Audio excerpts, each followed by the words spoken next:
Assalaamu calaykum. Ku soo dhawaada Suweeristaan Channel. Maanta waxaan sii wadi doonaa sheekooyinkii la dhihi jiray kun habeen iyo habeen ama alf leyla wa leyla ee daawasho wacan. Markii Shahrazaad loo aroosay boqorkii la dhihi jiray Shahrayaar, intaanay guriga aadin ayay walaasheed waxay ku tiri oo la dhihi jiray Dunyazaad, caaw fiidkii markay tahay ii imo oo waxaad tidhaahdaa iiga sheekay sheekooyinkii ay iga sheekayn jirtay. Markii la gaaray fiidkii ayay u timi waxay ku tiri walaalay iiga sheekay sheekooyinka ay iga sheekayn jirtay awal. Iyaduna boqorkii waxay tiri boqorow ii fasax, walaashaydan yar ma seexan karto ilaa aan uga sheekeeyo sheekooyin. Boqorkii wuu u oggolaaday oo wuxuu yiri bal dhegayso sheekada.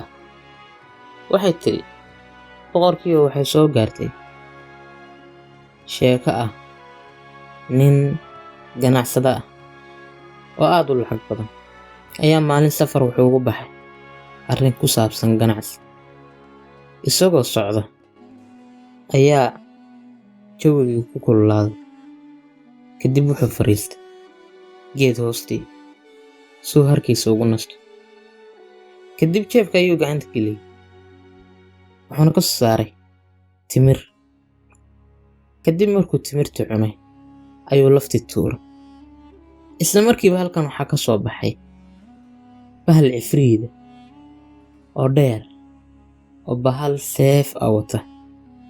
Markaasuu wuxuu ku yidhi istaag aan ku dilay saa u dishay wiilkayga. Markaasuu ninkii ganacsadaha wuxuu ku yidhi see u dilay wiilkaaga. Markaasuu wuxuu yidhi timirtii intaa cuntay baa lafteedii ku tuurtay, laftii baa kaga fadhiisatay shafka, kadib isla markiiba waa dhintay. Ninkii ganacsadaha ahaa baa isagoo yaaban oo garan laa wuxuu sameeyey ayuu wuxuu yidhi cifriidkii oo ogow in laygu leeyahay dayn, lacag badan iyo ciyaal badanna aan leeyahay, ee waxay fasaxdaa 1 sano saan deymaha isaga soo bixiyo ehelkaygiina u soo macsalaamay, kadibna waxaa rabtid igu samee. Ilaahay baana ballantaa markhaanti ka ah waana ku soo noqonaya. Cifriidkiiba ka oggolaaday inuu sanad howlihiisa ku soo dhammaysto. Kadib markuu ninkii ku noqday dalkiisii oo deymihiisii bixiyey ayuu xataa ehelkiisa u sheegay arrintuu la kulmay ama waxa ku dhacay. Way ooyeen wayna la yaabeen arrintaas. Adigu sanad buu la joogay. Markii xilligii la gaaray intuu soo qaatay kafantiisii ayuu soo macsalaamay ehelkiisii iyo deriskiisii wuu ka soo tegay. Kadib wuxuu yimi geedkii uu kula ballamay cifriidkii. Isagoo fadhiya meeshii ayaa waxaa soo maray oday wuxuu wataa deero. Markaasuu yidhi maxaa ku fadhiisiyey geedkan? Waxaa lagu yaqaanaa inuu degan yahay cifriid ah. Sheekadii buu uga sheekeeyey. Odaygii baa intuu yaabay wuxuu yidhi inuu diintaadu fiicana, diinta ilaalinaysa ballanta, ee sheekadaadu waa sheeko la yaabee halkan kama dhaqaaqo ilaa aan gunteeda ogaado. Kadib agtiisu fadhiistay. Iyagoo fadhiyaa meesha waxaa soo maray oday kale oo wuxuu wataa 2 ay oo madmadow. Isla hadalkii kii hore ku yidhi buu ku yidhi. Kadib sheekadii bay uga sheekeeyeen. Markaasuu wuxuu yidhi arrinkiinu waa yaabe, bal anna aan arrintan gunteeda ogaado. Isaguna waa la fariistay. Iyagoo meesha fadhiya ayaa waxaa soo maray oday kale oo wuxuu wataa baqal. Adigu isla hadalkii buu weydiiyey oo wuxuu yidhi, maxaa idin fariisiiyey geedkan? Waxaaba lagu yaqaanay inuu cifriid degan yahay. Kadib sheekadii bay uga sheekeeyeen. Isagiina intuu la yaabay ayuu yidhi, anna bal arrinta aan wax ka ogaadeen. Kadib waa la soo fariistay.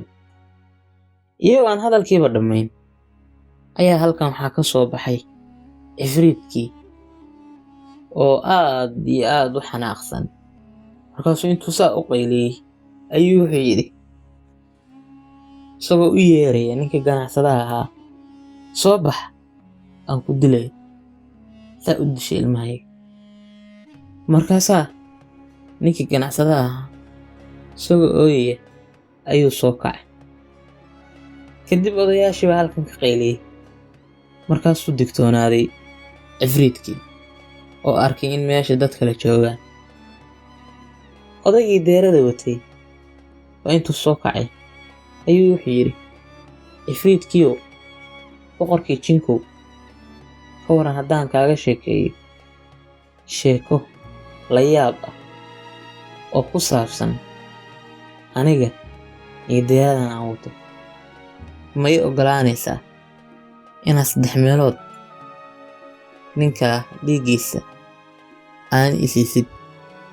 Kadib cifriidkii waa intuu fikray ayuu ka oggolaaday, isagoo isleh sheeko kaa yaabisa ninkani sheegi maayo.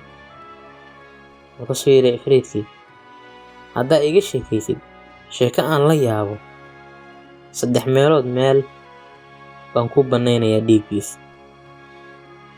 Halkan bay nagaga eeg tahay sheekadan. Insha Allah waxaan sii wadi doonnaa usbuuca dambe. ee la socod wanaagsan. Fadlan haddaad taageertid muuqaalo noocan oo kale ah, like saar. Taa sheekooyin kale garanaysidna aan ka sheekayno, fadlan commentiga ku soo qor. Haddaadan subscriber ahayn, hadda naga mid noqo oo subscribe garay kanaalkeena. Mahadsanid.